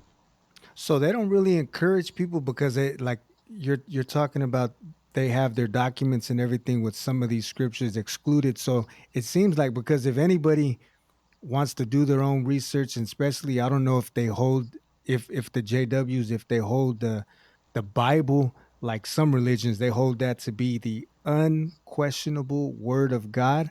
Do they encourage people to read the Bible like at home and do their own homework? Absolutely. So they want you to read the Bible every single day. Don't want you to do your own independent research. If you're going to do research, you have to use jw.org. They want you to use their website so that you're always getting the same consistent answers, whether they're right or wrong. Yeah. If you're reading the Bible, like say for instance, if they're strict on okay, we're only reading the King James version or whatever it is, the New International or something. But if somebody's doing that at home and they're reading the Bible and they come across say Luke and then they start, I guess maybe that would start planting some seeds of doubt in them. Like, why am I? Dude, that was probably one of the earliest seeds that was planted in my own mind. Oh, Is was it? Okay. I was just bored at the meeting one day, and we were reading from Luke, and they stopped reading. And sometimes I would do that. I would just keep reading because I'm like, I'm not really interested in this talk, so I'll just keep reading the Bible. And I felt like it was a little bit rebellious because I'm not listening, but I'm also reading the Bible, so there's nothing wrong with it. And then I came across that scripture, and I was a teenager, 13, 14, and I was just like, this describes our religion exactly. Mm. And it just like that's probably the first crack. That was the first crack in the JW indoctrination, and it just stuck in my brain. From there, it's just like it takes years. It took years to develop to finally question things and wake up from it all because it's just so intense. Wow. It's so intense. Your life is literally on the line, and your heart will jump if you look at this information. Also, I didn't really finish because you were saying for other people, if they want to look up the religion, your best resource is probably the XJW Reddit forum because it combines everything. It goes through the academic things. It has a really good detailed history of a lot of their publications that they don't want you to see, right? Because like if you look up online, like most of their publications, you can only go back to 1950s. They don't let anyone see their previous to 1950 stuff because it is batshit insane. Like these guys were talking like always like they are the one true God-given religion. God is going to smite all these religions. Like the stuff they were saying is just an endless stream of the most hardcore, self-righteous, narcissistic Christians you've ever seen in your entire life. And so they kind of, as they realized they, failed predicting Armageddon a few times, they sort of dialed back on some of that stuff, which is interesting to see. Like regular JWs can't get like the full history of their own religion. And it's actually tiered because they do have all of the information. They have everything they've ever produced since like 1878. And it's all available in a database, but they have levels of access. And only the most spiritual people who can handle all the old bullshit that they tried to sell are allowed access to the full archive. Because like no JW alive today would be a JW if they could read the whole history of this religion. They would just think that they were scammed. That's how it goes with organizations, is how do you keep what's really going on behind the scenes secret to people? You compartmentalize it. And like you said, there's different levels and there's different tiers to where you're going to have access to certain things. So maybe at the ground level, just a regular goer, he has no idea as to what's going on. But the higher you get into it, the more invested you become. And once you're finally exposed to this, you're already at the point where it's all or nothing anyways, and there's really no turning around. And who knows, maybe they already have some dirt on you. So if you do try to blow the whistle, well, you know what? We have this also to tell, to share with people. It's that sunk cost fallacy, man. It's like, well, like people, by the time they get to that level, they're in Bethel. They've given up normal life. They're not working. They're not saving. Their life is Bethel. You sold it all for the cause. They take a vow of poverty, so they can't earn more than, $5,000 a year or something like that. Like they put everything on the line. So by the time you get there, it's almost like you're a Scientologist. Like by the time you get to the 9th level, then you start finding out about Xenu, and you're like, what the fuck is this? Yeah, Pardon my French, but you know what I mean? It's like when you get to a certain level of JW, you might get access to the full archive, and you start realizing, Jesus, these guys used to worship. They used to worship Jesus. These guys used to celebrate Christmas. You know what? In Germany, I haven't seen Jehovah's Witness or I haven't seen Mormons. And usually back in California, you see them on a Saturday. You see the Mormons because they have their specific attire. And then you see the Jehovah's Witness on Saturday going door to door and passing out their publications and their pamphlets. So an interesting thing happened over the course of the pandemic. Like all of this, when I first started questioning, happened just about a year before the pandemic started. I didn't tell my parents. I didn't tell anyone. I was just keeping it secret. I'm like, oh my God, I'm in a cult. How do I handle this, right? And I just read horror stories after horror stories of people saying their families cut them off without any word. So anyways, I joined Reddit. There was only about 16,000 people in that forum when I joined. Today it sits at 92,000, 94,000, I think, actually. So that's in less than 4 years, like 80,000 people joined. Wow. So something big happened over the pandemic, and you can see it in their numbers. Like they peaked preaching in 2017 at over 2 billion hours. Today they're sitting at 1.5 billion, which is a huge drop. If you were a company and you said I could produce 2 billion hours and I'm down to 1.5 billion with roughly the same amount of people, there's something going on. And people basically, the reports that we've been hearing is people are just, they're just not interested in going in service anymore. Mm-hmm. There's the hardcore people who will do the carts, but your standard JW is really just not doing a whole lot of service anymore. And I think you're just like, you might see them once in a while now, but it's definitely died off. Like COVID really beat the crap out of this religion.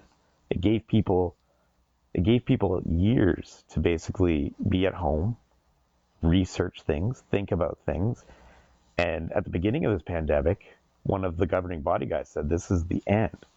Basically, he's like, this is the final part of the last days, shortly before the final part of the last day, right? Like he's going on, he's hammering this home, and JWs are all expecting Armageddon to start because it's a big global pandemic. But it's like, after years of nothing happening, people are just sick of it. They're sick of hearing the same thing. And they just started waking up. He was doing everything except telling them, here you go, drink up, drink it. Yeah. They're coming. They're outside. Drink it.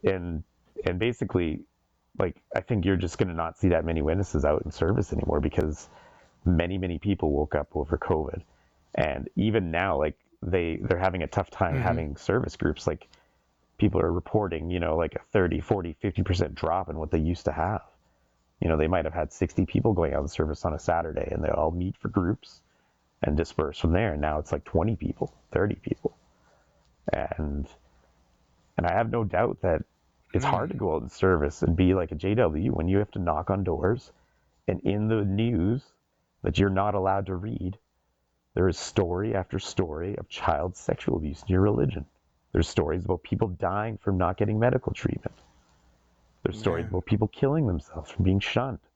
The religion is just so much a stain on humans and on themselves. Like, they did it to themselves. Like, they wouldn't have an apostate army out there trying to tell everybody about the child sexual abuse if they didn't shun people. They wouldn't have a huge child sexual abuse problem if they just involved the police and stopped relying on Jehovah, who obviously did not show up and did not help them. And many, many times, like, these kids were just told to leave these things in Jehovah's hands. And that's the big thing with JWs. They just wait and wait on Jehovah, who, as of now, has done absolutely nothing. The waiting game. How long will you wait? Oh, you'll wait your whole life if you're a JW, buddy. You'll wait your whole life. Like, my parents, I think, are old enough now that they are just starting to realize that they're probably going to die before they see the new world. And that was something that they never in a million years would have thought. They lived through 1975, so they were basically expecting the end then. They lived through the year 2000, which was another, soft prediction date, because they said it'll likely come by this time, like before the end of the century. And that was last century, a quarter of a century ago already.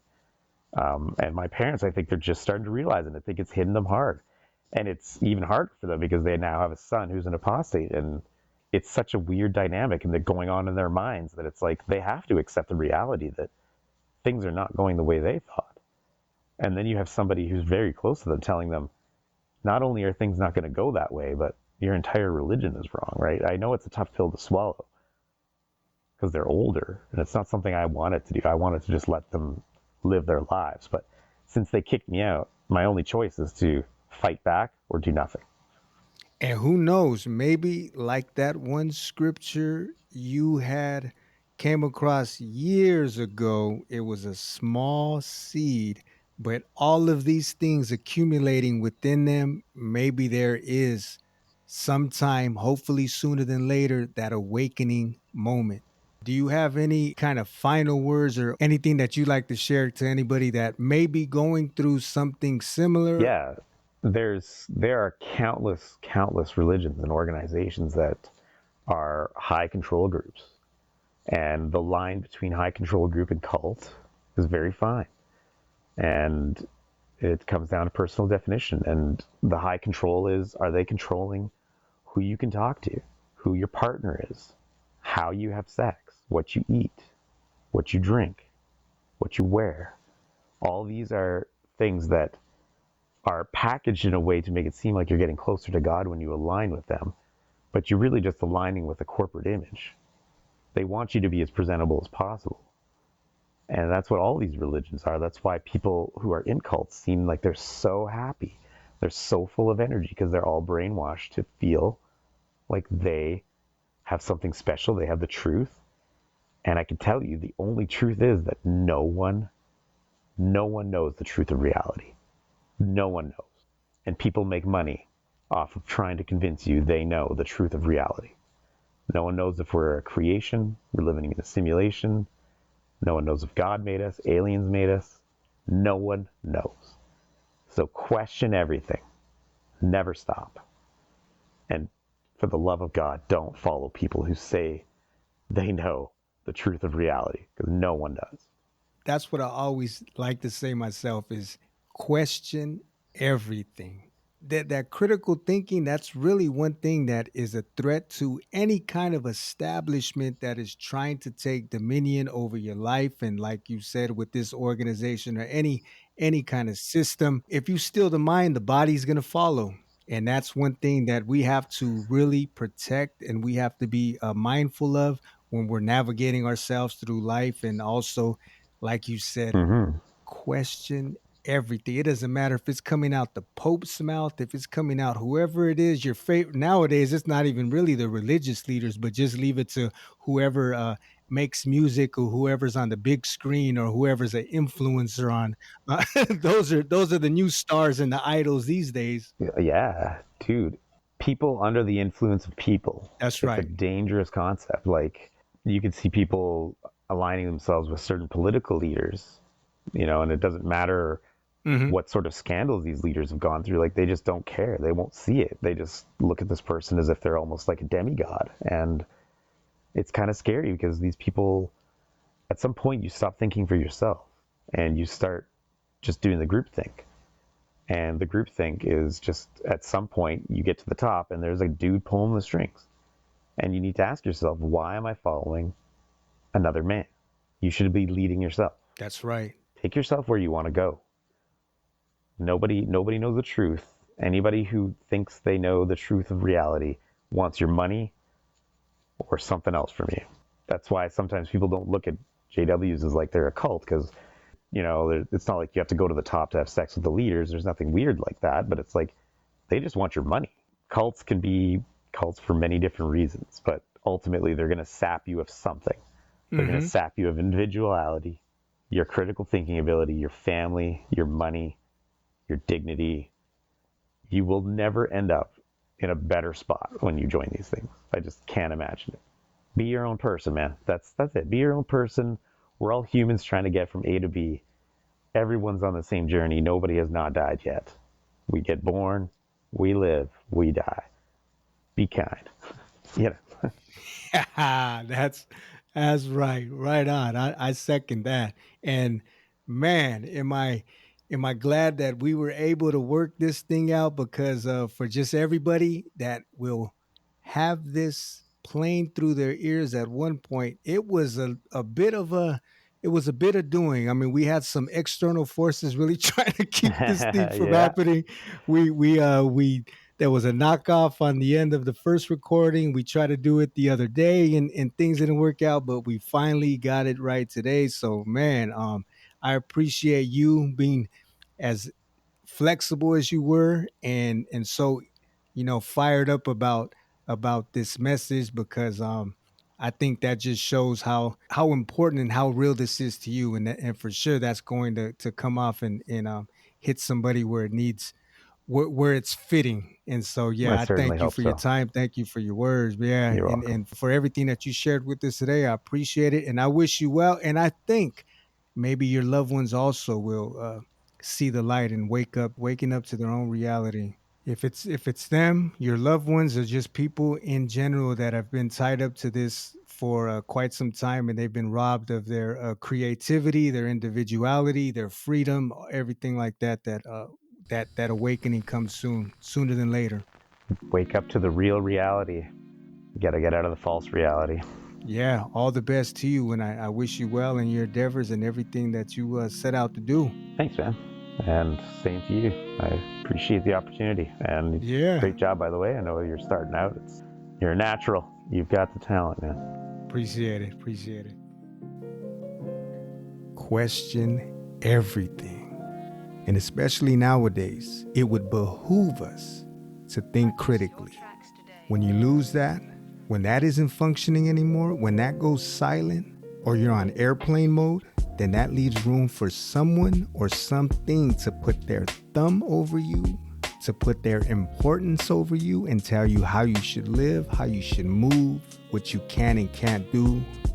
FS had that awakening. He came to it years later, having grown up with this ideology that controlled his life, the life of his family, the life of his friends.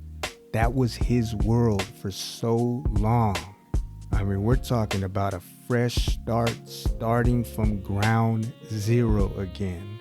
When all of that is pulled from you and you have to pick up the pieces yourself and do it without the support that you've known, without your family there, without all the people that were in your life at one time, having nothing, risking all of it.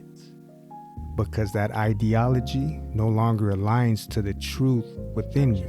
As much as he said, I'm not that noble, I still have to say that takes courage.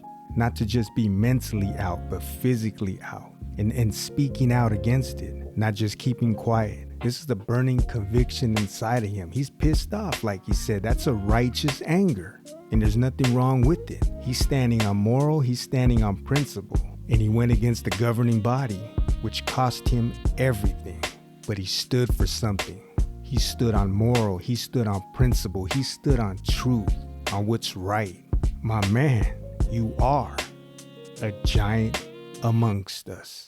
Stick your chest out and be proud of what you've overcame, what you stood up against, and I sure do hope in time that your loved ones come to it as well.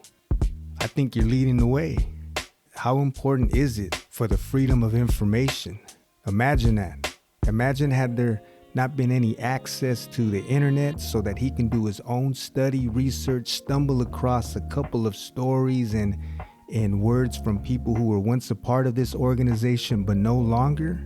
To hear these stories and to hear these allegations and these cases and what's going on, things that he would have had no idea about. But because the freedom of information, he got hip to it. He woke up. He took that information, chewed on it, digested it, and he acted accordingly.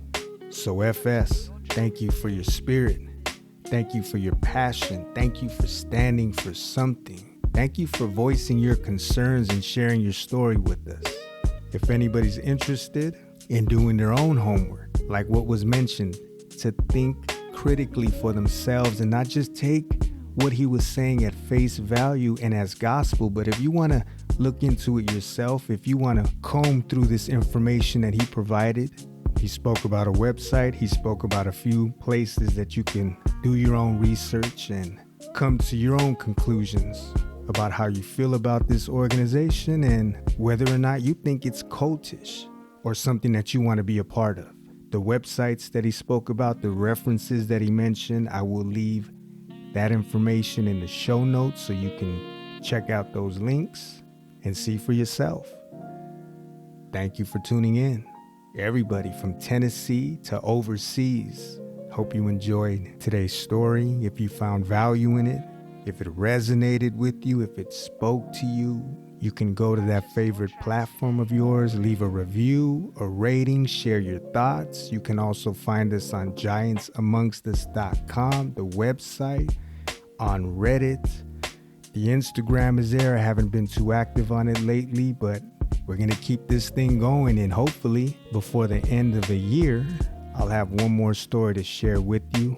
And when you get a chance, not even when you get a chance, but make some time to tell your loved ones you love them and to give them their flowers while they're still here, because tomorrow it isn't promised.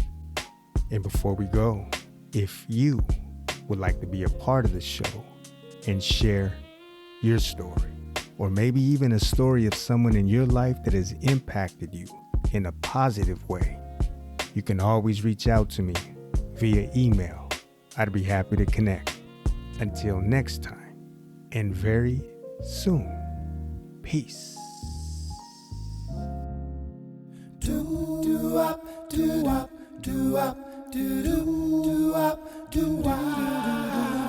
looking for a sign to know I'm on the right road.